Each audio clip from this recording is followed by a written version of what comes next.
Welcome to Longevity and Aging series. Today I'm going to introduce to you Dr. Meesha Dogan. Meesha has a track record of translating cutting-edge research into practical healthcare solutions. Dr. Dogan is the CEO and co-founder of Cardio Diagnostics. She has over 10 years of experience in bridging medicine, engineering, artificial intelligence towards building solutions to improve cardiovascular disease prevention.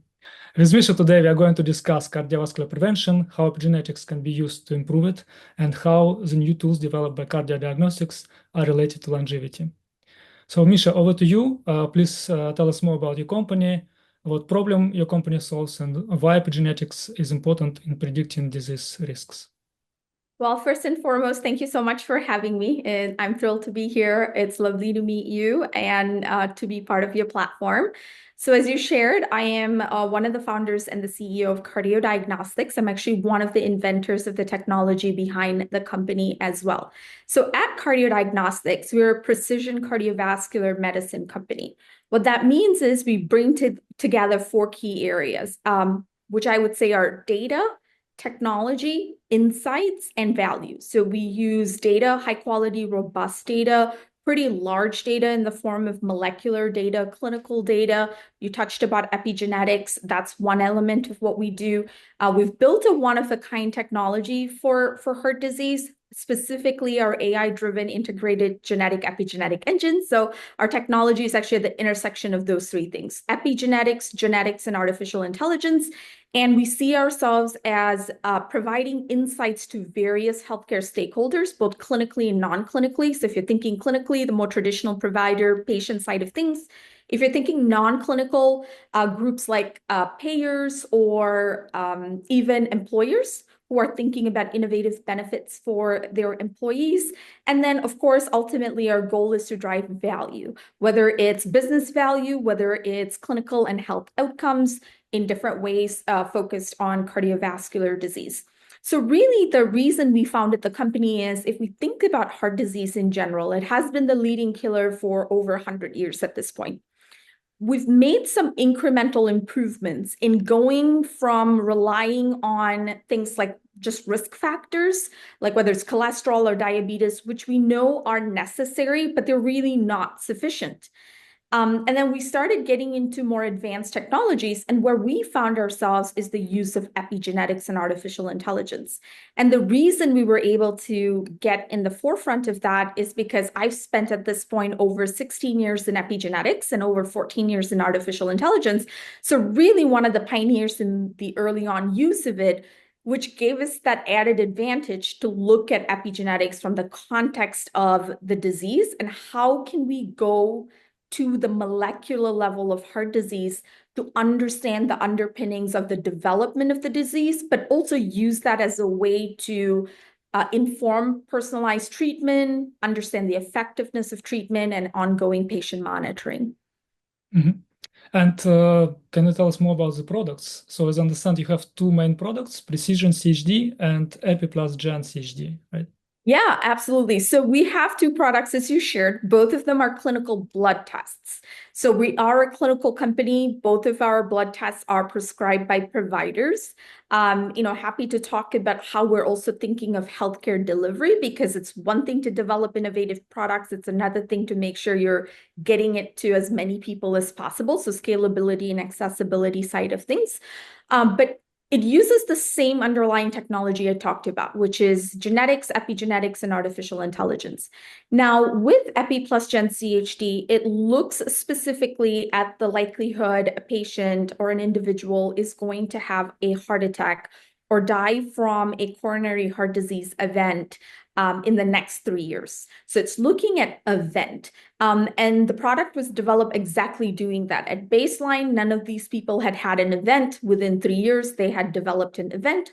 And so we built not just the algorithm to identify these individuals, but as a company, what we also do is develop proprietary assays, especially on the DNA methylation epigenetic side, to measure the biomarkers. So it's a panel of 8 biomarkers for epigen. Precision CHD uses the same technology, but instead of 8 biomarkers, it's 16 biomarkers. They're completely different biomarkers, again, genetic and epigenetic. And this time, what the algorithm is doing upon the evaluation of these biomarkers is to provide an idea whether we're seeing a signal associated with the presence of coronary heart disease, meaning whether or not this person likely has, so it's a diagnostic test, whether they have coronary heart disease or not. What is truly transformative about our EpiPlusGen test and Precision CHD test is both of these tests are coupled to our proprietary platform called Actionable Clinical Intelligence. Now, if we take a step back, I shared that we measure genetic and epigenetic markers, but we know that providers don't treat genetic or epigenetic biomarkers. So we almost need a basis to decipher that data to say, what do these markers mean? Where do they map to? What is driving this individual's patient's risk? Because we're measuring that individual markers of theirs. And so ACI is almost that decoder. It takes these biomarkers for each individual patient, and it maps onto which of these markers are driving that patient's signal, whether it's the diagnostic signal or whether it's the risk signal, to say where is that signal coming from. So it could come from inflammation, it could come from diabetes, it could come from cholesterol.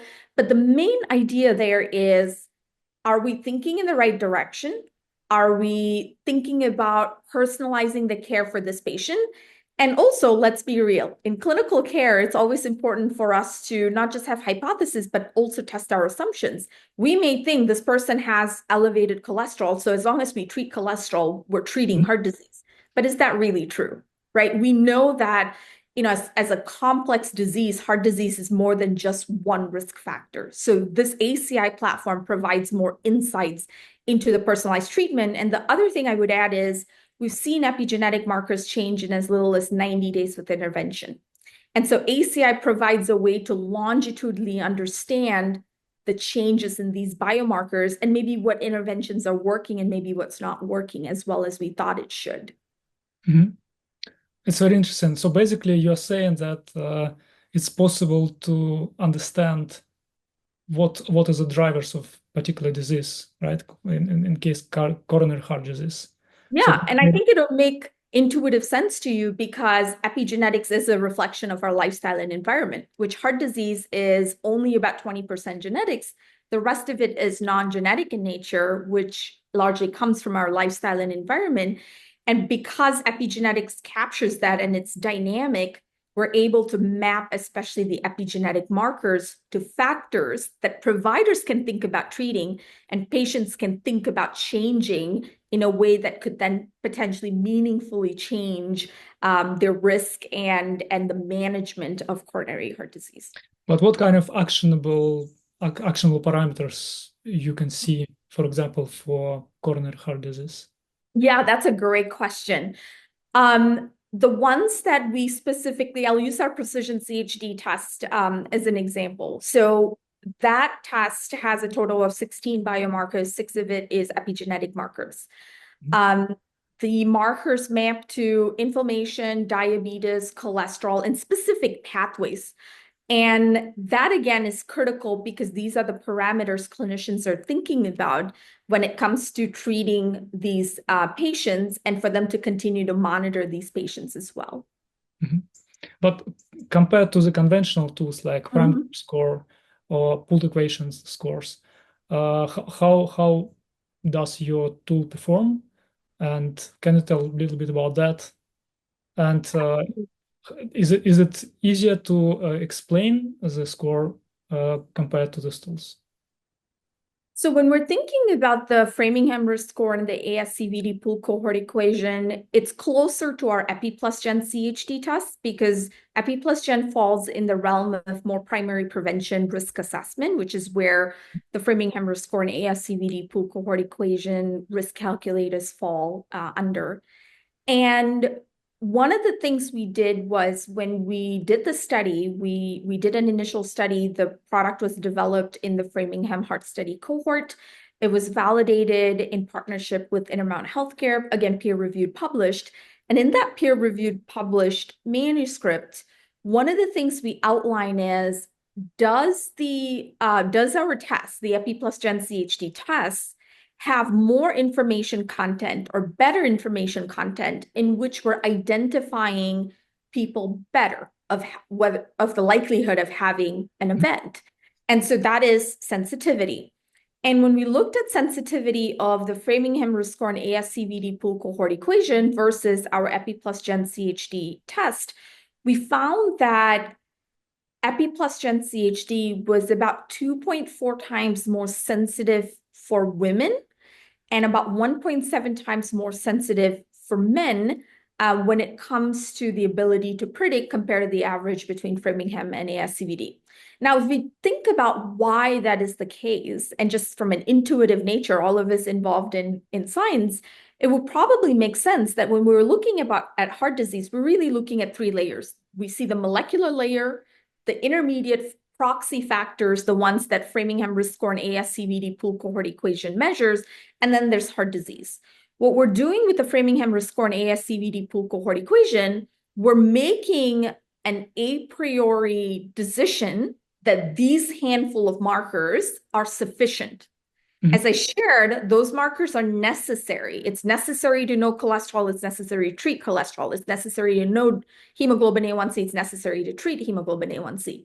But they are just not sufficient because they're not capturing so many more factors and elements that we've shown that you could get from molecular markers, which in a way is agnostic because it changes for me versus you, as opposed to we're looking under the same lens for you and me with respect to cholesterol and saying these cutoff points are what we should use to measure and what we should use to treat for all of us. When we will know that's not necessarily the case, because if you think about it, two people who have the same cholesterol level do not have the same level of risk for a heart attack.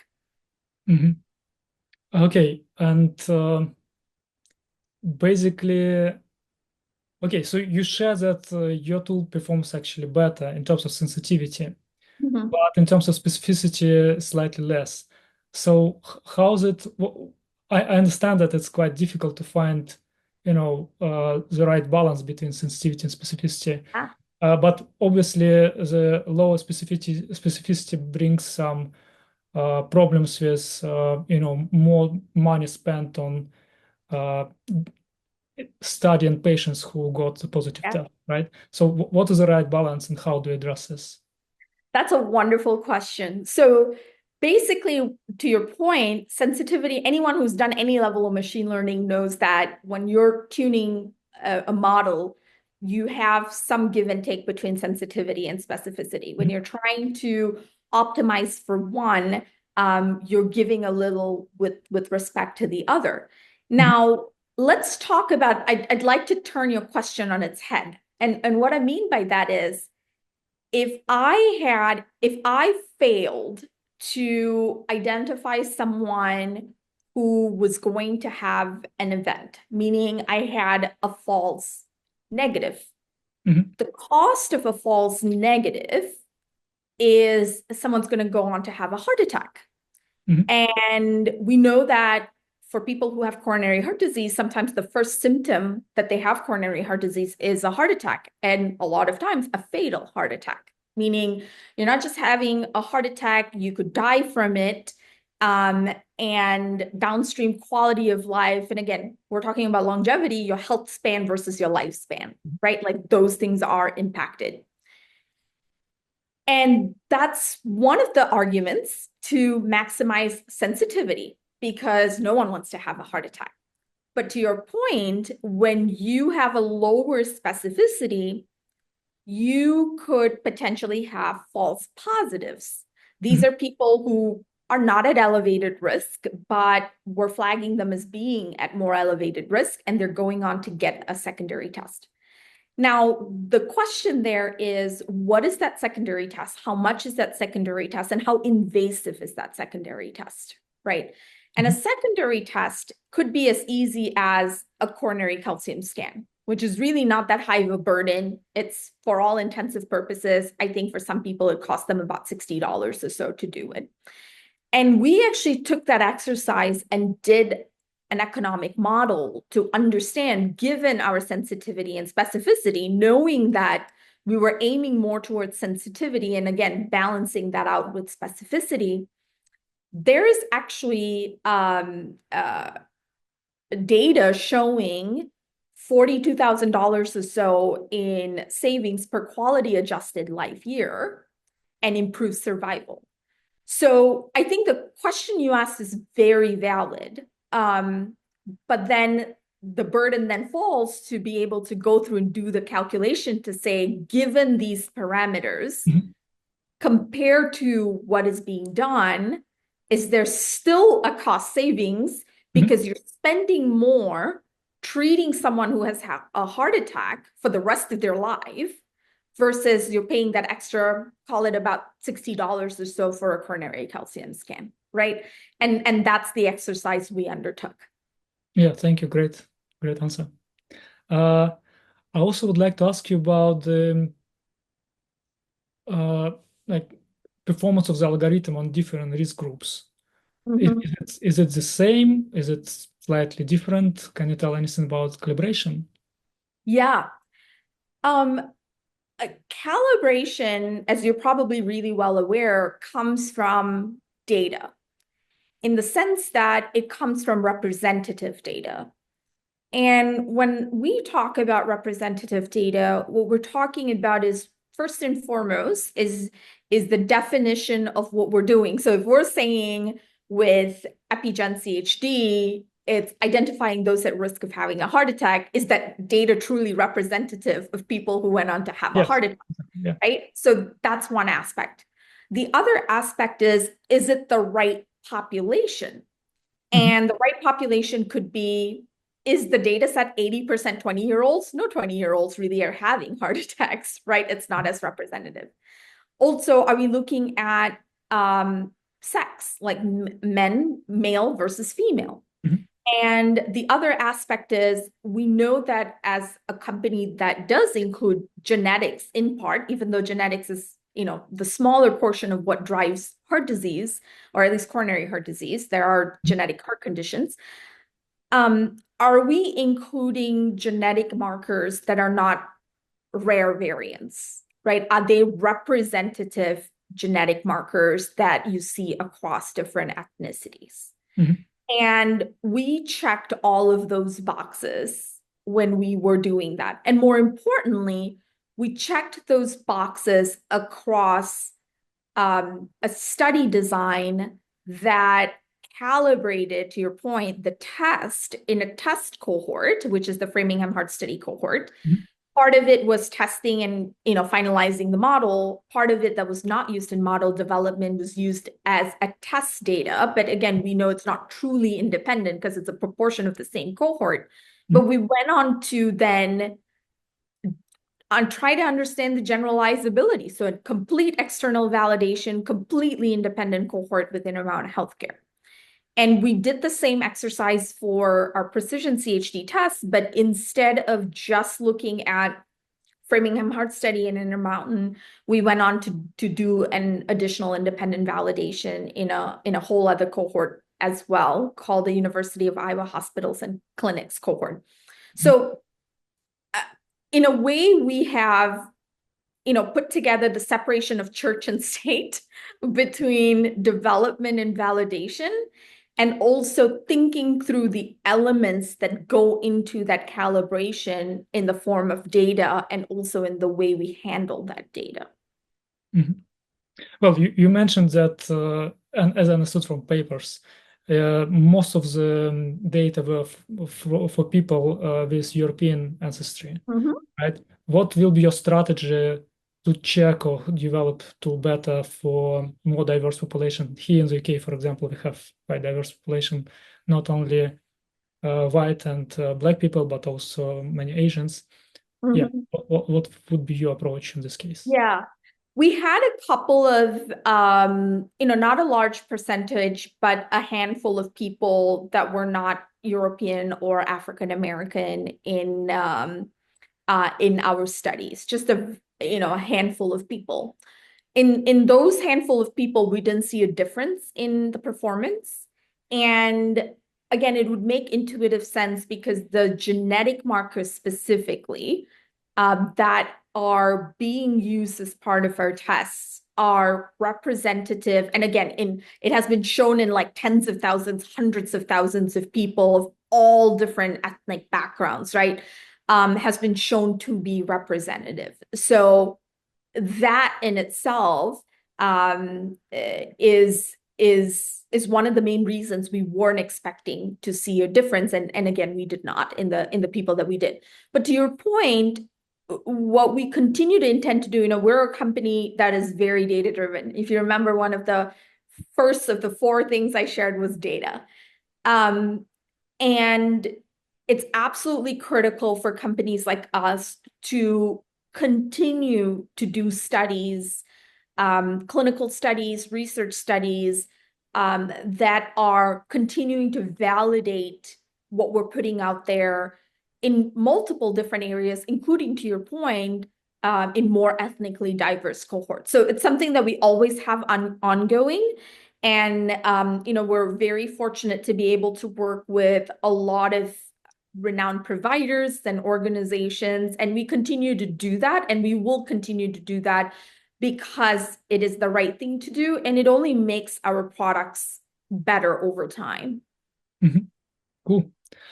Also curious, so is there any overlap between patients your algorithm predicted as having coronary heart disease and, sorry, not coronary heart disease, high risk for cardiac events, and patients predicted by Framingham score, for example?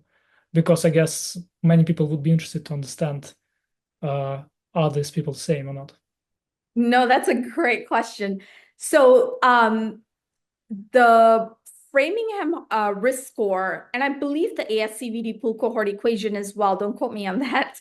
But in part, they did use the Framingham Heart Study, which is the cohort that we used for our development as well. Now, I think the other way to answer what you just asked me was when we had the Framingham Heart Study data to develop the Epi plus Gen CHD test, we also had data for these individuals to run the Framingham risk score and ASCVD pool cohort equation. Mm-hmm. So we actually ran both on the same individuals from the Framingham Heart Study data, which again, it's a very, well-known cohort, but we actually also did run it in the Intermountain cohort. So we did do head-to-head across two independent cohorts. Mm-hmm. So you see some overlap there, or is it that was the basis for the 2.4 times and 1.7 times more, because we compared the output from the risk calculators versus the output from the Epi plus Gen CHD test. So it looks like mostly, so your cohort of patients includes Framingham cohort of patients, but also predict more than that, right? Correct. Yes, that's exactly it. So Amazing. there was an overlap in individuals that we were able to do our test or our analysis on, and we were able to do the risk calculators on. And actually, that's the paper we published showing the overlap and head-to-head comparison in a way where we were able to show for the same individuals, if we took all of their risk factors and put in the risk calculators, versus we took their biomarkers and ran Epi plus Gen CHD tests for the same individuals, are we able to predict them better using ours or using the risk calculators? Great.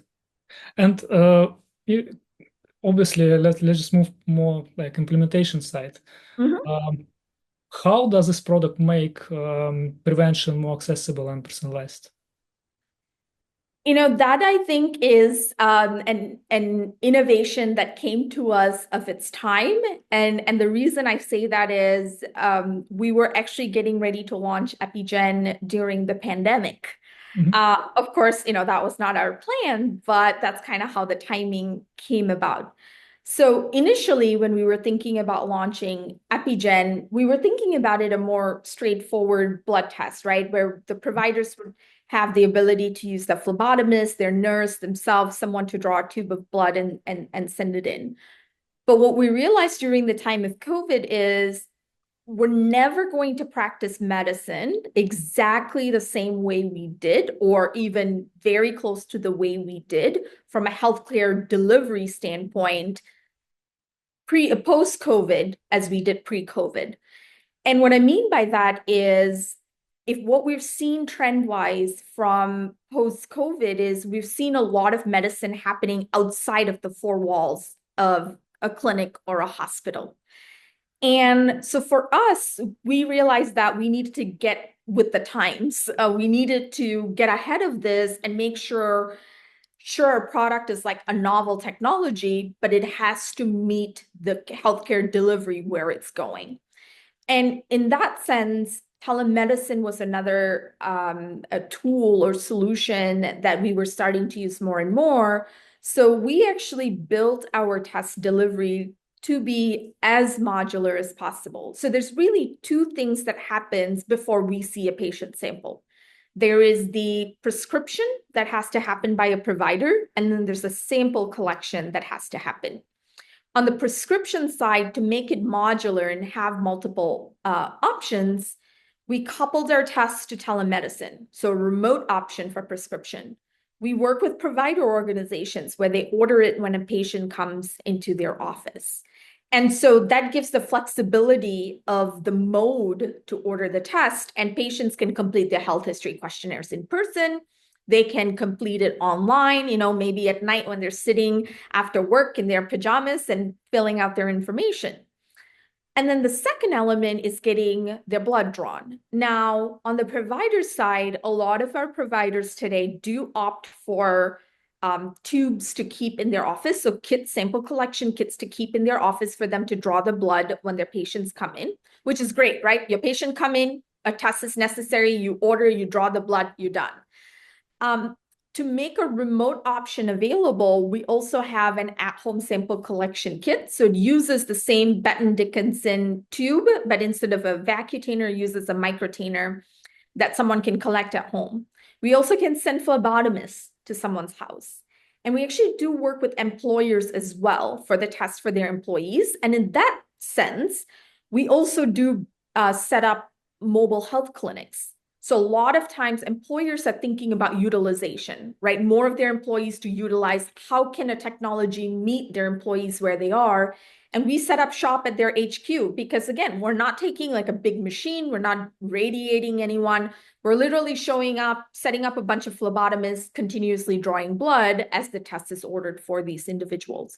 So we've built those into different modules that we plug and play depending on who wants what, right? An employer could say, we want telemedicine plus on-site. We want telemedicine plus, a phlebotomist going to people's house. Or a provider can say, I want to order the test for my patients, but I want you to send a kit for them to collect it at home. We can think about all of those options, and that leads to accessibility and scalability.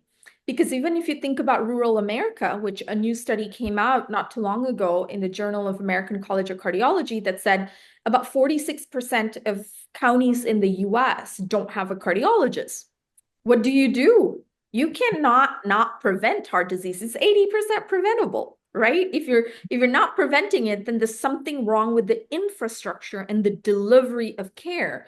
But with technology, and even technology like ours, where behind the curtains is a complex technology, but upfront implementation is really simple. So there's no excuse not to do prevention. Completely agree. And talking about personalization, so I found some publications where you say that it reflects smoking status.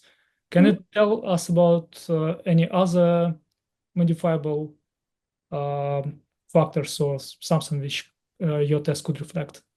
Yeah, absolutely. As I shared earlier, the markers map to different pathways and different modifiable factors. Smoking is one of it. As I shared, inflammation is another, cholesterol is another, specifically like oxidation of cholesterol, which we know is very important in plaque buildup, for instance.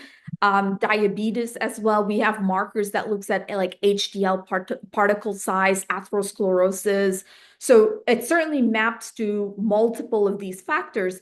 The study that you probably saw with respect to smoking cessation, we wanted to demonstrate how soon can you see an effect of an intervention in using epigenetic markers, because we know epigenetic markers are dynamic. If you know what it's mapping to, that's step one. Step two is there needs to be an action, and step three is how do we measure how well that action worked.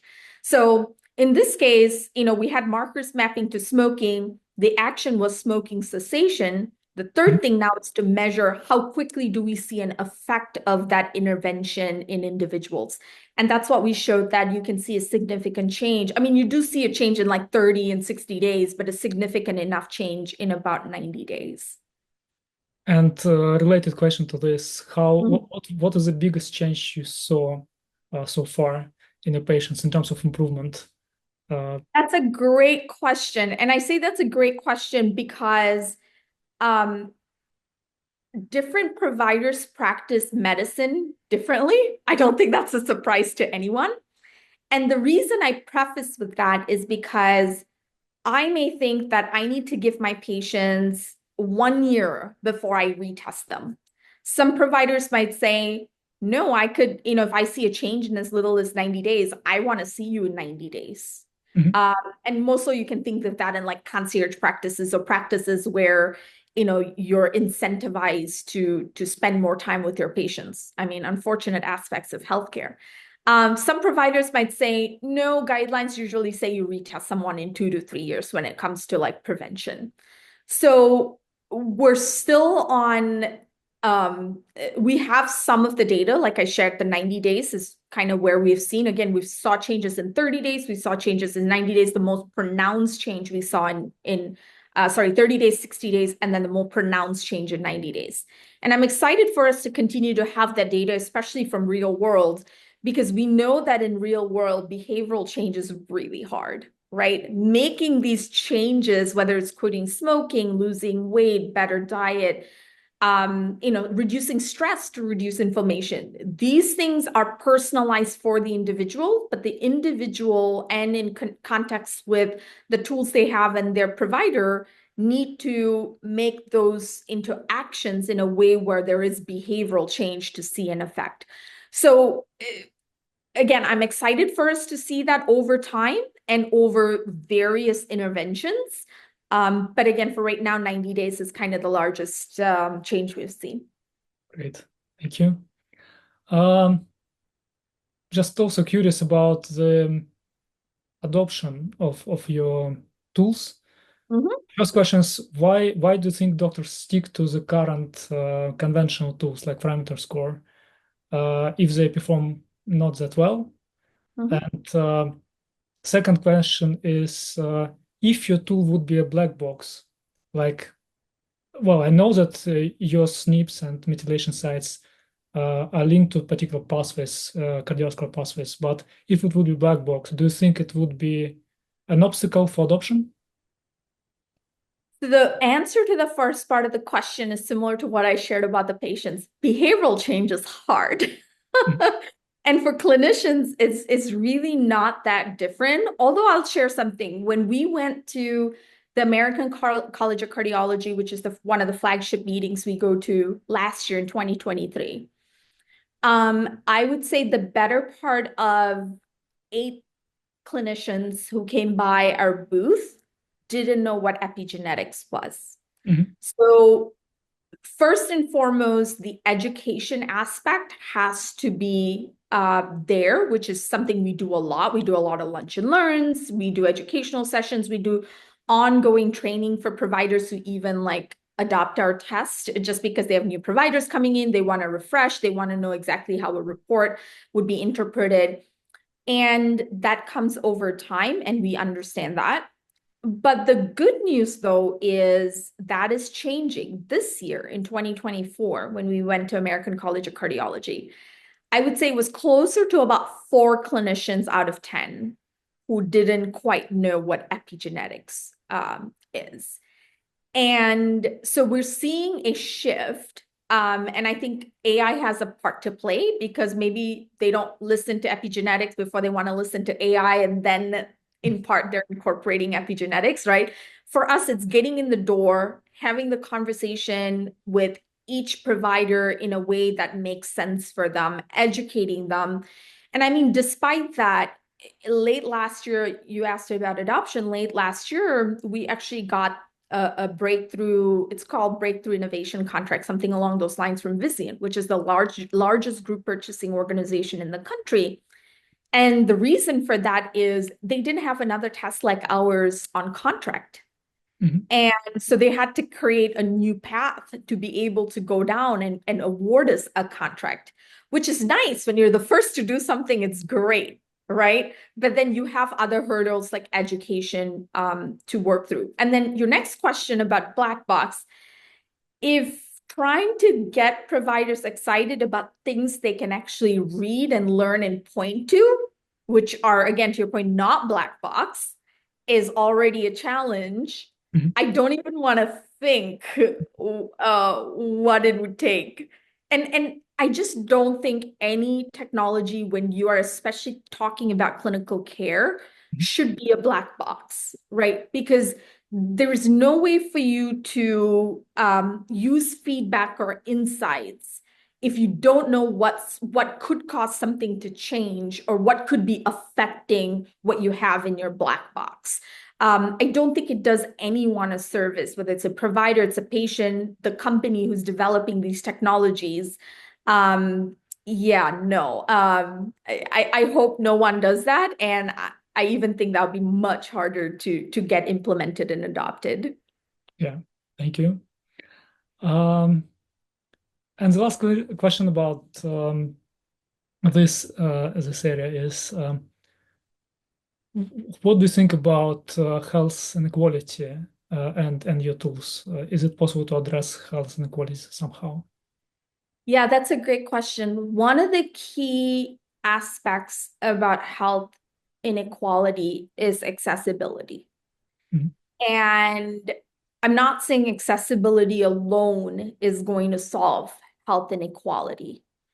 But if you can't get something to someone, or certain tools are only accessible because someone lives in a certain zip code or a certain part of the country or in urban areas versus rural areas, conscious design around those technologies like ours needs to happen, not because you're going to solve health inequality, but you would help, one, make a difference. And I mean, I think that's one of the aspects I'm really proud in the way we think about the delivery, as I told you, right? You don't have a cardiologist in your county, that's fine. You can still get access to the most cutting edge cardiology tests using epigenetics and AI, right? Like that helps addresses in part some of it.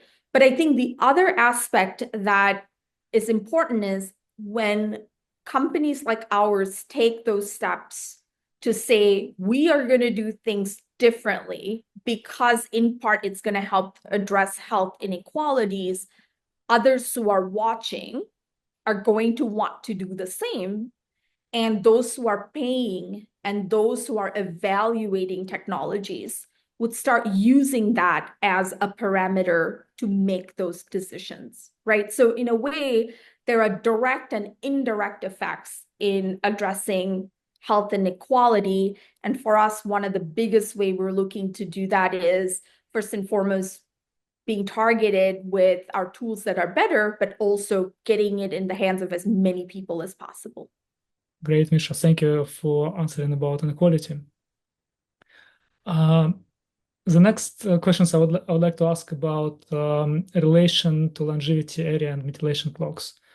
Do you know about correlation of your tools performance of your scores with any methylation agent clocks? Yeah, so that's an interesting question. We've not done any direct analysis of any correlations or anything like that. But one of the hallmarks of the aging clocks, which, there are multiple at this point, but I think most, if not all of them, one of the key factors they point to is inflammation. And there was one specific clock, I want to say it might have been Grim Age, I could be wrong, but also talked about cardiovascular. And I would say, again, this is my research side talking. I would be very surprised if the underlying factors that we are capturing molecularly, I would be surprised if it doesn't overlap in a meaningful or in a relatively or pretty significant way with these clocks. And the reason I say that is because when we're looking at the deviation between chronological age and biological age with these clocks, we're seeing them as a result of people not just getting older, but them getting sicker. And with heart disease and also cancer being some of the leading sickness or conditions people get as they age, you know, there should be an overlap, but I can't say because we've not done any direct studies looking at them, directly correlating with each other. Do you think your tools scores reflect more disease or aging of cardiovascular system? I would say it is going to be both. And the reason I say that is because if we're looking at a disease like coronary heart disease, there are two really factors that are non-modifiable, meaning those two factors we can't change, and that's age and sex. Mm-hmm. So age in itself is a key factor in the risk of developing coronary heart disease. So as you grow older, your risk increases. So, and that's the reason why I say that, yes, our tests, they're picking up a specific definition of cardiovascular, in this case, coronary heart disease. One is event, one is diagnostic, but it cannot be in the absence of the aging of the cardiovascular system, because that is part of the stressors and the chronological age that feed into your risk of developing these events. Granted, I can see people where their biological age may be much, much higher, like the delta, right, between their biological age and their chronological age could be much bigger because they may have developed heart disease at a younger age, like more premature heart disease. So I really do think there would be the ability to pick up both. But again, I've not kind of split them up, so I can't say to what extent it would pick up the cardiovascular aging, even though for reasons that I said, I believe it would. Mm-hmm. And how do you see implementation of your products in the longevity-focused lifestyle related folks? Yeah, the longevity folks are absolutely fascinating. I love the longevity movement. And the reason I share that is because the longevity movement has been able to bring together science and technology in a way that I've not seen many other movements do. And I call it a movement, not because it's like a cult or something like that, but it has really gotten the attention of people to have conversations around their health, but also to pay attention to technologies and tools that help you track, measure, and understand where you are. I know earlier I shared about like health span and lifespan, and I think they've really shed a light on those two things, which are important, right? How long you're living and how much of you living is a healthy, high quality life. And so, yeah, we actually have very fascinating conversations with longevity providers. We work with longevity providers. And of course, the lens in which they see their patients is slightly different than the more traditional medicine. But one of the trends I've actually also seen is providers who've had more traditional practices are now also launching longevity practices. Not because they can't rope it all into one practice, but as I shared, you have to see things in a different lens when you're looking at longevity, and the kinds of questions people who come to you to get tested or be cared for from a longevity standpoint is different. So in a way, we've seen them to be the more innovative providers. And you basically, do you see that they adopt your technology faster than traditional clinics or not really? Yes, only because they're not bogged down by clinical guidelines. They Mhm. understand that the longevity movement has, in a way, questioned um, the rigid way some providers practice medicine. And rightfully or wrongfully so, right? You could have an argument either way. Um, but faster is relative. They do dig into the technology more.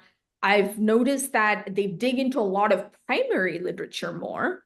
And they tend to have more questions on the technology side, including like AI, like what is your AI doing, how it was developed, those kinds of questions that maybe we don't see from a more traditional provider who provides clinical care, maybe not as much in the longevity space. Um, so they've been, some of our bigger champions, and they're great to work with because they tell you exactly what they like. They tell you exactly what they don't like. They give you so many ideas for improving your products. I have some great relationships with some of them, and they're wonderful, wonderful providers. I'm glad to hear that you like longevity focused clinics and providers. Absolutely. Yes. And next question I would like to ask is, what's your vision for the future AI based clinical decision tools? Uh, what do you see in this area? I know that AI and maybe precision are sometimes two overused words. But someone like me who comes, you know, I'm an engineer by training. That's what I did my PhD, and I'm a biomedical engineer. Prior to that, I did my chemical engineering bachelor's and master's. Um, and having invented the technology behind cardio and built a company around a novel technology, the meaning of artificial intelligence to someone like me and its use cases, and the meaning of what precision medicine means for someone like me, it is profound in a way where I think the advancements in the science and technology and tools, our ability to measure better, our ability to gain insights at more granular level, our ability to move away from one size fits all decision making, our ability to think about healthcare beyond just clinicians, including other stakeholders, like in our case, employers. They're very innovative. They're thinking about the best of the best benefits. These things all will come together in a way where, how I shared COVID took us away from the four walls of relying on the four walls of a hospital or clinic, and it has taken medicine a lot outside of these four walls. I think these aspects of advancements is truly going to make medicine unrecognizable. And more than that, I think people are getting more informed, and they're going to demand it. They're absolutely going to demand it. And the clinical side of things is going to have to evolve to meet that demand and meet what is possible, because science and innovation is really not waiting for anyone. We're going to move at a rapid pace. And we just have to continue to find clinical champions. There are many of them who are advocating for their peers to move in that direction and move sooner rather than later. Great vision. And well, the last question is, can you share some examples of how your product has helped patients to manage cardiovascular risk? Yeah, I have so many fascinating stories, and it's one of the things I love doing when I'm checking in with my team or talking to the providers that we work with, is because I get to get a firsthand understanding of how has it really impacted patients.